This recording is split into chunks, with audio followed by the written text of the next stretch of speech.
Hello and welcome to In Between the Pages with James Lott Jr. here on JLJ Media. I am the JLJ of JLJ Media. Say that 5 times fast. And I love books. The other day I was showing you I got 3 new books in the mail the other day. I'm all about books. I write books. I actually read books. And this beautiful, I'm going to show you this beautiful. If you're listening, you have to come to the video and see it. But this beautiful book, this cover, it's so shiny. I love the colors. I love it. It has little hearts and like it looks like a ring, whatever. It's so cute. I just love this book. But this book was said it was Entertainment Weekly's best book of summer, and this title affects me. It's an AARP hot summer read. I was like, all right, kids. I feel like they're talking to me, so I guess I'm in there. It's on Mindy Kaling's Book Studio Improv, which is just something very. I want to talk about how you got to with Mindy Kaling. The book's called The Better Half, and it's really good. It's really engaging. I laughed, I gasped a couple times. It's all kind of goodies. I have the authors now; they are themselves a story, which we're gonna learn about them too. Alli, Frank, and Asha Youmans. How you doing, ladies? We're doing so good. It's great to be here with you. We're good.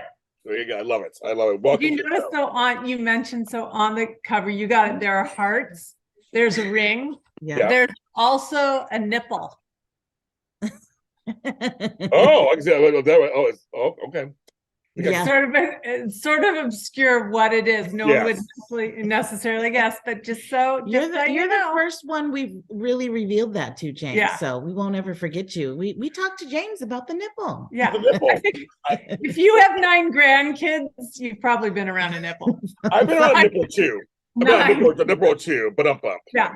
I've seen some nipples. I've seen pretty ones and not so pretty ones.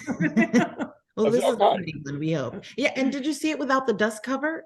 Well, that's a cute, like a notebook. That's very cute. Yes. Yeah. Without the dust cover, it looks like a journal. I mean, I didn't even. Yeah. Oh, I didn't even do that. Oh, because it's unexpected. I like books, you guys. I'm sorry for I like to hold books. I'm old. I like to hold books. We do too. I do. I put a card back in here. Okay, so first of all, congratulations. Birthing a book is never easy, but it's very rewarding. And so I want to ask you both. This is a question to both of you, because who is the better half? Just kidding. Of you two. No, see of you two. No. How does it feel to have the book out? Actually, finally out. So we'll start with Asha, and then we'll go to Alli. She actually pointed herself. Go ahead. How does it feel to have it out? That's number one. Is how to have it out. I thought the thrill of birthing our first book, Tiny Imperfections, was just going to be like, oh my gosh, I've peaked. This is it. This is it. But boy, I am really proud of this story. It makes me laugh a lot. I can envision it on screen. It's so cinematic in my mind. So I have been, buzzing with excitement for tomorrow to come and for it to actually launch and get into readers' hands. It needs to be on Hulu or Max or Netflix, or it needs to be either a series or a movie. I see it as a series myself. Well, from your mouth to someone's ears. We're saying it loud. We're saying it out loud. Yeah. So, Alli, how do you feel about the book coming out? How do you feel about that it's done and it's coming out? Right. Well, so I'm the worrywart, like hand wringer driver of our duo. And for me, your debut novel, it's just the excitement that you're actually going to have a baby out in the world. And then ours came out in May of 2021. So there was a lot of 2020, sorry, May of 2020. There was a lot of extra around that, getting a debut out in COVID. Yes. And then right after that came out in COVID, our agent said to us, like, okay, you got to write a second book. So then the challenge of that was like, oh my God, are we, Vanilla Ice? Are we going to be a one-hit wonder? Can we do it again? So then the second book has its challenge of, can we have a sophomore novel? And then for me on this one, our first 2 books, which we adore more than anything, but they were very, very female heavy in their entire cast.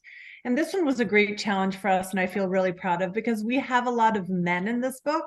And with each book, you do want to have a new challenge for yourself as writers. You don't want to just be churning out the same things. So, I feel like we did a pretty good job with the men and men of different generations in our book. And I feel super proud of that. Yeah. You have one character, though, who's a female. Uh-huh. That starts with an X named Xandra. Uh-huh. My sister's name is Xandra with a Z. Oh. And she lives 2 blocks away from me. And I said, girl, it's like somebody in there, cut your name. I just never seen that. I just never seen any, I mean, there's always Sandra. And so for her, she's always like, it's Sandra with a Z. Sandra with a Z. And see with the X. That's cute too. I thought it was very interesting. You could also tell your sister was a typo. So she thinks it was for her. That is hilarious. We'll go along with it. For sure. We kept it in there. No, but I just thought it was kind of cool. I said, oh my gosh, it's her name. Her name is not common. So it's not common. So it's kind of fun to see that in there. Okay. So I'm trying to decide which direction I want to go, because I want to find out more about you two and your writing process, but also want people to get the book. So I guess we'll start with you two in the writing process. We'll start there, and then we'll go into what the book's about. How'd you both meet? Oh, we met at a small private school here in Seattle, Washington. I was the pre-K teacher, and Alli was assistant head of school, and all 4 of our kids went through that school as well. And we connected on the admissions team, where we meet on Saturdays and interview 3, 4, and 5-year-olds to come on and join us. We want to see how you can add to our community, how our community can enhance your life. There are 3. And standing around with all of their hand-wringing parents who think this is the way to Harvard. This is what's going to get them to med school, and just counting everything on this day. Alli and I would kind of sneak off and laugh about it.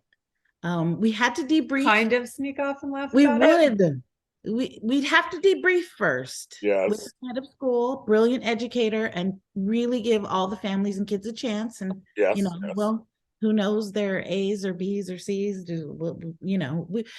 Interviewing 3 and 4-year-olds. I mean, that's absurd right there. So yeah, that's like I said, I'm 3 or 4 years old. Okay. The stories that came out of those sessions, Alli and I would talk and say, "Oh my gosh, that story's going in my book someday when I write a book." Oh no! But we were joking at that like it's going to go in a book. Was this? We all say that imaginary thing. Yeah. And years later, I left to start a catering company, and Alli went to found another school, a dual language international friends school. Oh, wow. And she had this idea for a book. But wait a minute. Before you go further, okay, wait a minute. We're not going to gloss over the fact that you left education completely and said, I'm going to catering. Yes. Oh, she's been a phenomenal cook.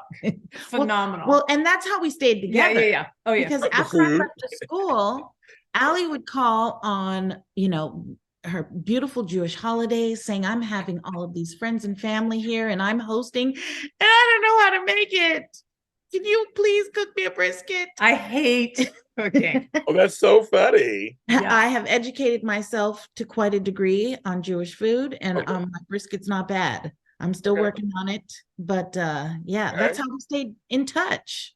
How funny. So did you guys, I mean, it's one of those things when you meet people and you instantly just connect, but you have no idea if you're going to last and stay friends for years or not. I mean, now you are years, but was it like that? You guys just instantly connect? Is that what it was? You just instantly connected? I think it happened on a deeper level when we really started the writing process together. We were friends, and I knew her family and she knew mine, but the true friendship began on this journey when you have to write in one voice with someone and all of us are different from each other, and share a voice with them.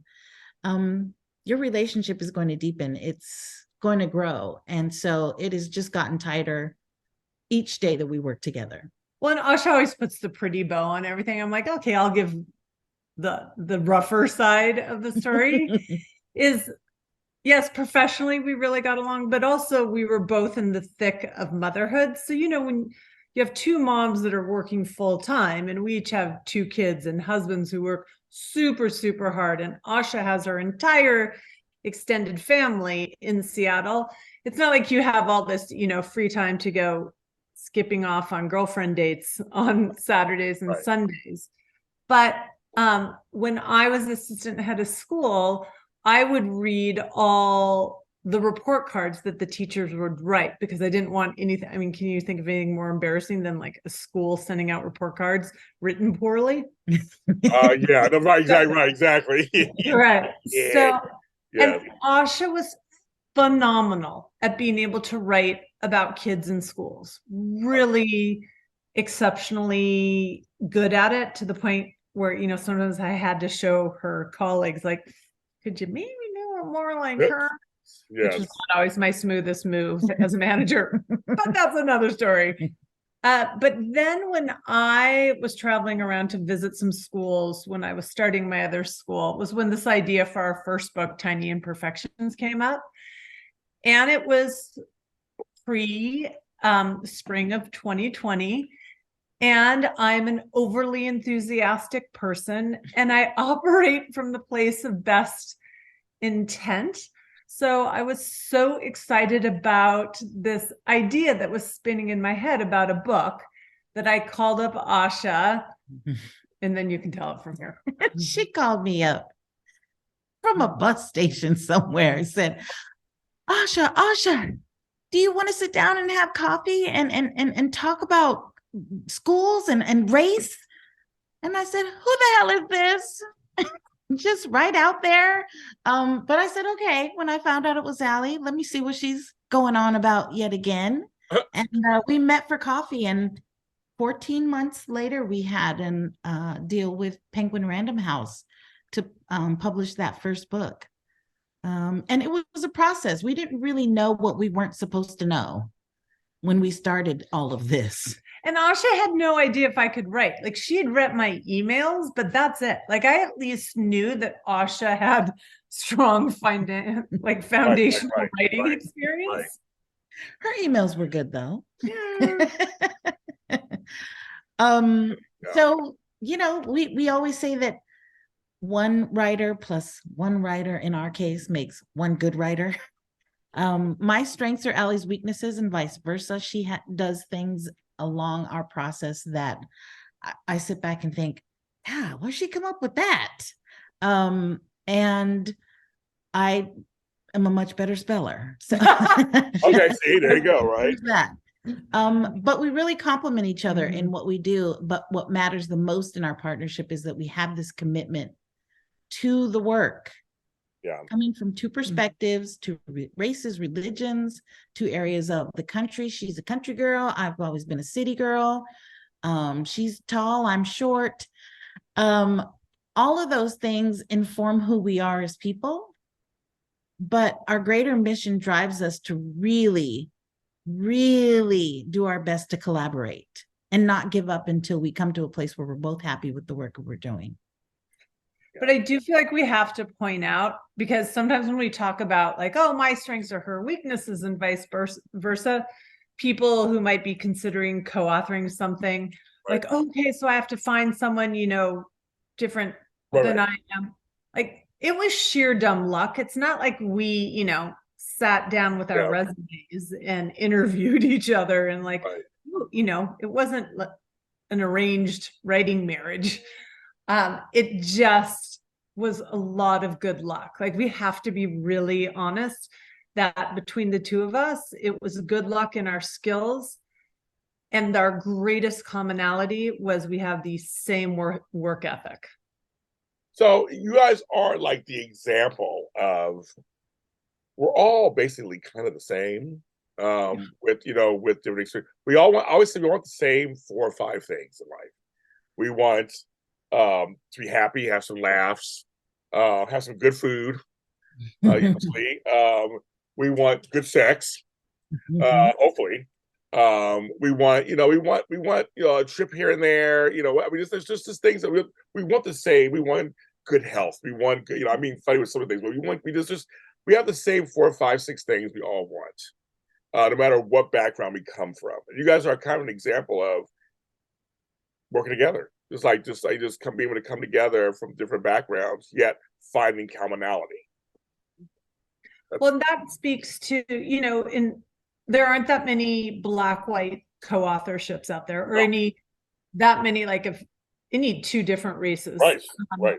And we would even argue that we were definitely one of the first, but there are more out there. But the difference is that people assume, and this is true in some pairings, that I write the white voices, Asha writes the Black voices, and then we stream the story together. But for us, from the very beginning, we made it we have a mission, we have a vision, but our vision is that we will always write in one human voice first.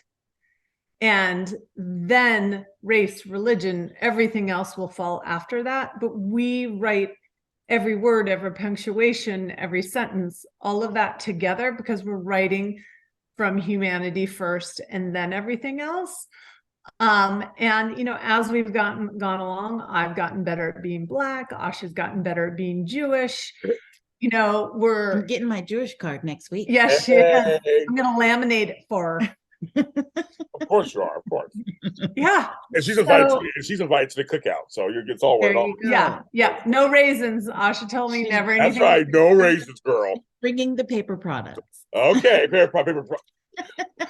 But if I were me and I were Black, I would still just bring the paper products because I hate cooking. That's fine. There you go. So we're both ways. Yeah. Just want to be clear. I'm always bringing the paper products. Napkins, lots of napkins. Yes. Black folks like napkins. Yeah.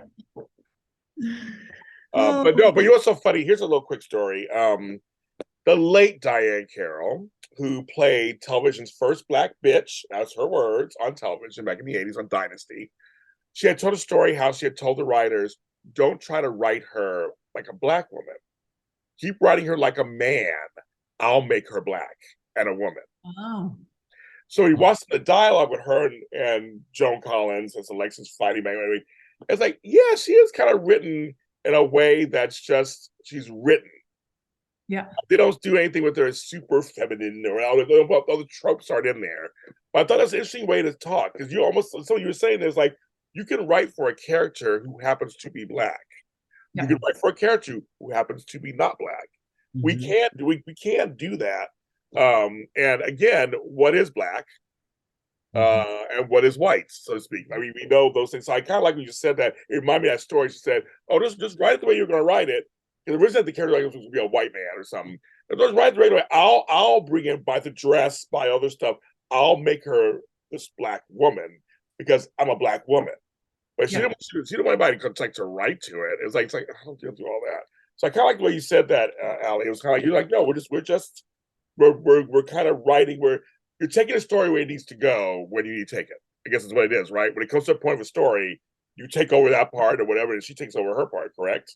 Yeah. Well, that, and also I would say it's also based on not just the color of your skin or your religion, but also your life experience. So here's a perfect example. In our second book, Never Meant to Meet You, that I totally botched. I have 2 daughters. Asha has 2 sons. Oh, how funny is that? What if they each got married to each other? Well, I mean, that's fine with me. That'd be crazy. That older actor son needs to get a job first, but that's another question. But so it was the early stages, and I was writing this dialogue, and I sent it to Asha to start going through it. And because I have girls, so Asha sends it back to me, and there are just like strikes through 2/3 of what I wrote, and I was kind of pissy. I'm like, was she in a mood? Like, what's she doing? Cutting out everything. And Asha called me, and she's like, no boy or man ever says this many words. My sons have never said this many words in their life. You wrote this dialogue from your experience of having 2 girls who Yes. 2 boys. No one talks this much. No. So in our second book, with our dialogue with this teenage son, I had to follow Asha's lead because that's her experience. And, if we'd just gone off mine, the book would have been 100 pages longer. No, it's way cut. I love it. That's so funny. I love it. I mean, okay, so like I said, this is not an easy process. You guys have kind of found your rhythm. Have there been moments where there's been an impasse or anything that's come up where you're like, no, where you had to feel very strong about keeping? Yeah. No, never. We All get the along time. perfectly all the time. It's perfect. Oh my gosh. Yes. As pleasant as we come across, we're both, if you subscribe to that kind of thing, we're both Leos. That's Oh, what wow. both of our names start with A, so we think we're at the top of the class. We're both teachers, Grade grubbers. smarty pants. And we And definitely we're both competitive, and we butt heads about things. But in a different way than I think regular friends do. We have the work to do again, like I said before. But what we also allow each other is time. If I say, listen, Alli, I ain't never heard no Black person talk like that. I don't know what you putting in there. She might say, I have a friend that actually said that exact same thing, a Black friend of mine.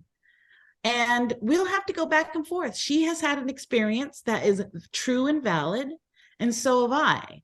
Somewhere in the middle, we can meet if you have purpose that's greater than just this issue. And no issue is bigger than what we want to do with our books. That, I like that. That's a soundbite right there. And I think that's something that's even more than a soundbite. It's very good. It's like there's a big picture that you're both are trying to strive for. So I guess you find the way to work through it to get to that big picture. That's the bottom line. Yeah, there are, if you think about a handful of sand and we're each one of the grains, I mean, all the readers out there count for more than our individual egos. We want to share these stories with them so badly. I mean, it just seeing our reviews added to the different sites. We're like, oh, one more person read our book. It's a thrill for us. And that drives us to figuring out any issue that we have. And we have them. We had one yesterday. We're finishing up the last of our fourth book today. I'm sure we're gonna have 3 more today. Well, and also because I feel we've been working so hard together the past 6 days. I'm cranky today. So, there can be issues within the story, but then, there's just life issues, and doing something creatively together is exhausting and intense. And I'm kind of cranky. So we got to get through that too. That makes sense. I get it, girl. I get it. Yeah. Really good. Because the whole adage, chicks can't work together, women can't work together, women can't work together. We hear it's like, no, it doesn't matter. It's like it's any grouping can have problems. I know men who are sometimes worse. Big man babies can't agree on anything. And so you guys are just an example that again, we're trying to break these messages to regular folks who are creative, who are also, as you said, educators, creative, who have a point of view. And I think that's very important. Can I add one more thing to that? Please do. Coming to this, I mean, this is our second career. We came to this in our 40s, and we're now no longer in our 40s. Me neither. So. Yeah, but there's a lot of ego in being creative. Asha and I have 20 plus years each of working in schools where your life is filled with feedback. And so because we have a mission of what we're trying to do with our books, we don't have the same ego in this game. So we don't have that same need to I have to be right creatively. No, you have to be right creatively. Or, when we see fabulous reviews, we're not like, oh my God, we're the greatest thing that ever hit the shelves. Nor when we get horrible reviews, right, are we crumpled in the corner crying. And so when you don't have to combat your own ego, there's a lot more space to be generous. I like that. You guys are just dropping some bits there. Yeah. Bits. So now we get to the book itself. It's your third book. Tell folks, without telling too much, what the book is about. Where wants to go can go. You tell. I'll tell. The Better Half is about Nina Morgan Clark, our protagonist, who is a first-generation Black woman and head of the storied Royal Hawkins School. her family originates from Jamaica. She has reached a point in her life where, according to her career, her personal life, her family life, her friendships, she is doing great. She has all of those things, an abundance of love surrounding her. She's about to celebrate her new job with her best friend Marisol, and something happens on that girls' trip that throws a really big wrench into what she thought was going to be a nicely sailed future. She's got limited time to make a decision about what she's going to do. And there's a romance in there as well that, she has to grapple with and decide if it's right for her. But we wanted to bring this book to show that reaching middle age, there's still a whole nother life ahead of you. And I don't know anybody that just gets to coast. I want to know if Nina, though, rolls down the hill or rolls with the hill. Yeah, and we were really curious to explore this whole idea. It's, so hugely American to like, if I, make it to this educational degree, I've arrived and everything will be good. If I get this job, I will have arrived. If I move into this house, whatever it is, with this idea of arrival, and then everything is good. And that is a complete fallacy because, there's always something in life. And so we really wanted to explore that, for that idea of arrival for a woman who it really does seem like she has, and by all societal expectations she has. But then nothing stays the same. When I was reading it, it reminded me of Sex and the City in the sense that they have a thing they call the powder keg moment.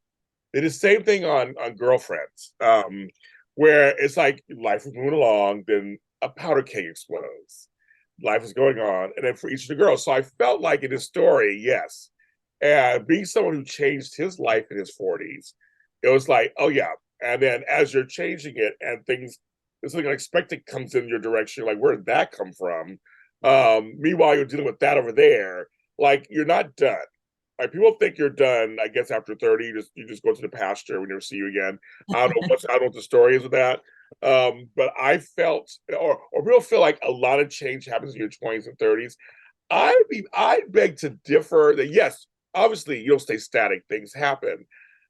Like the 40s and 50s, there's a lot of change. More so than 20s and 30s. I think a lot, and there's a lot of stuff that comes up. And the first thing that happens to our character, I was first, I'm like, oh, I guess they can still, okay, got it.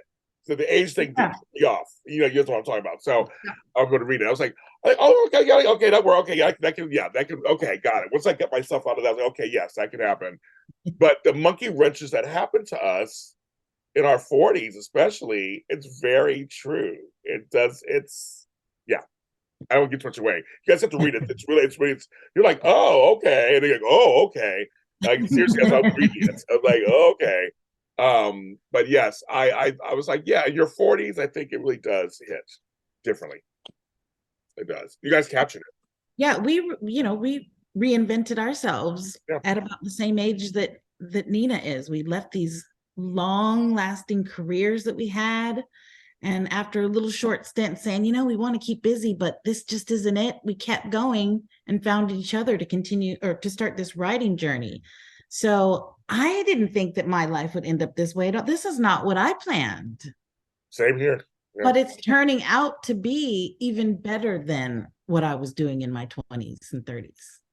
Yeah, no, same here. I actually agree with that. And it's funny because you guys do sprinkle in the humor, which is very natural because out of any kind that goes on, there's humor in everything, just about, right? Just about. Not every single thing, but in many things there's humor. And you guys do sprinkle in here. So Alli, was that obviously must have been a requirement that we're going to make this so it's not a heavy read where you're crying. You're like, we got to have humor in it, right, Alli? That's what got going on?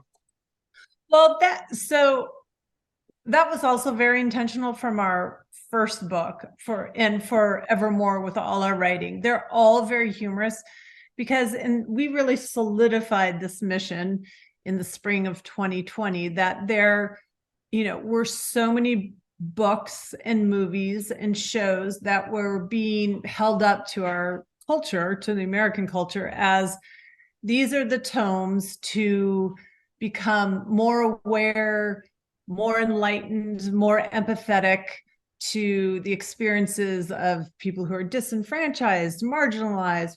And all those books, most, I will not say all, most of those books were really focusing on the trauma and the drama of marginalized groups, as if that's the only possible way that you can even have, a hint of an idea into the experience of a Black family or a brown family or a Muslim family or whatever it is, to expose yourself to the trauma and drama. And we're like, wait a minute.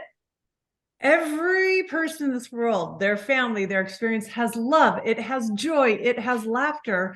And that is just as viable as an entry into looking at challenging subjects, which we do. We don't shy away from them. We look at race and religion and parenting and education and privilege and all that stuff, but we do it with humor. We want to offer an alternative to all the trauma entertainment out there, and an alternative that is still quality. It's still looking at hard issues. It still makes you think. It still makes you feel, but it also makes you laugh, and everyone wants to laugh. They do. They do. Especially all this whole pandemic stuff, we were laugh. And speaking of funny, how did you get involved with Mindy Kaling? We have to, I mean, like, what is she in the big Stalking. Fangirling out.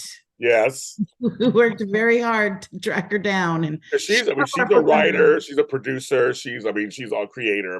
Actress, comedian, presidential arts award winner, the whole thing. Woman of color. Yes. Comedian. Yeah. Comedian. Yes. So how did that happen? And, we worked very hard to finish our book in time to get it in front of her. I mean, it was a real big push. This was something we wanted, and for her team to be part of getting it to its publication. So we have a phenomenal editor at Montlake, who was like, "Listen, guys, I'm behind you. Let's do this." And she worked very hard in campaigning to get it in front of Mindy Kaling's face and dispensed to her team. And they came back and said that they loved it. And that was just such an amazing stamp of approval for us, to appeal to a woman of her talent. We felt like, okay, we really are doing something pretty good here. And they've taken us since then to this far, starting with that beautiful cover. I know. I mean, again, this cover is, I just love it. I love it. I love it. That's very cool. I mean, again, you're an example of two, well, you're still an educator, ex-educator, who came from Seattle, mind your own business, doing your own thing. Don't really mind our own business that well. if you really knew. I'm working on it. Okay. I was saying, either way, you were in your corners, doing your thing, but then you got the attention. You actually got a book on an imprint that's for real, as a real live publishing imprint, and the attention of someone who is a celebrity, who also is a creative. Also, she's a creative celebrity. So it's like that's things are possible, aren't they? Well, I think that's a good point. If anyone who's listening to this, and I would always say this to all those hand-wringing parents applying their kids to private schools, but I think it's something that's much easier to own when you're in your 40s and 50s than in your 20s and 30s. Is Mindy Kaling has this new imprint. The imprint has to publish books.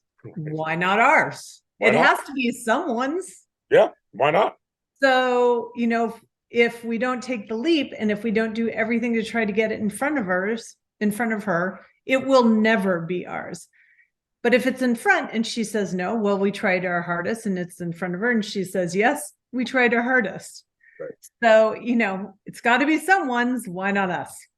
I agree. I see. You're my kind of guy. I have that same attitude. I'm like, Where people say, "Well, what if something is? What if it does work?" You know, I'm at my friends hate me because I'm always doing that. Well, what if it does? I mean, because seriously, it doesn't matter where you are or where you're stationed. The world is kind of global now. It's very much the world is smaller yet bigger, but it's smaller than we think.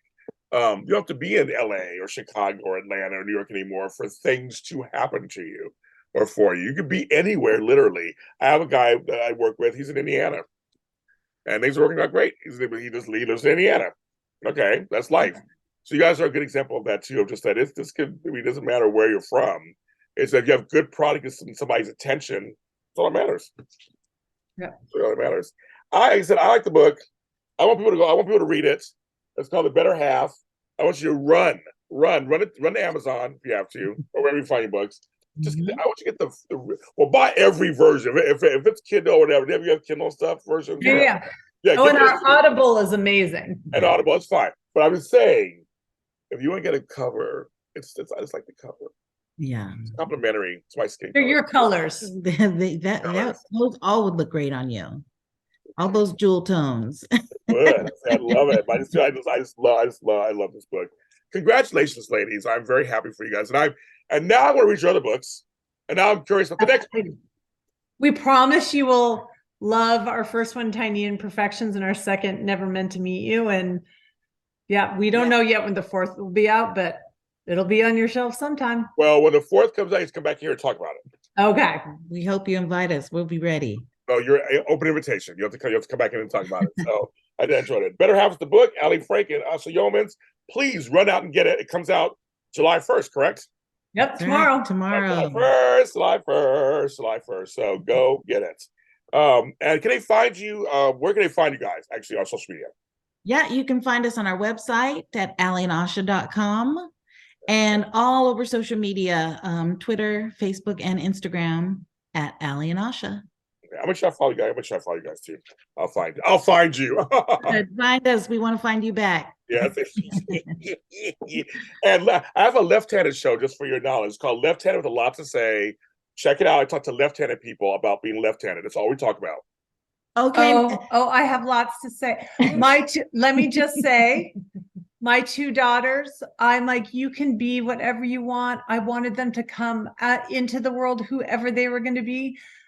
But all the women in my family are left-handed, and it devastates me that neither of my daughters are left-handed. Like, what you look like, how smart you're, whatever. Oh. They're not left-handed, and I am crushed. Okay, but James, you need to start a show called the Diastema Duo. Yes, I know, girl. I'll come and join you. Okay, seriously, left-handed. A lot of folks, David Letterman, Madonna, Lauren Hutton, all these gaps. And people have been talking about it too. I go, I should start. It's kind of funny you say that. I've been germinating that, trying to figure out how that exactly would look. So yeah, you would definitely be called to come on the show, definitely. So your theme music would have to be a whistle with air going through it. Right, exactly, or something. I don't want to be too caricature.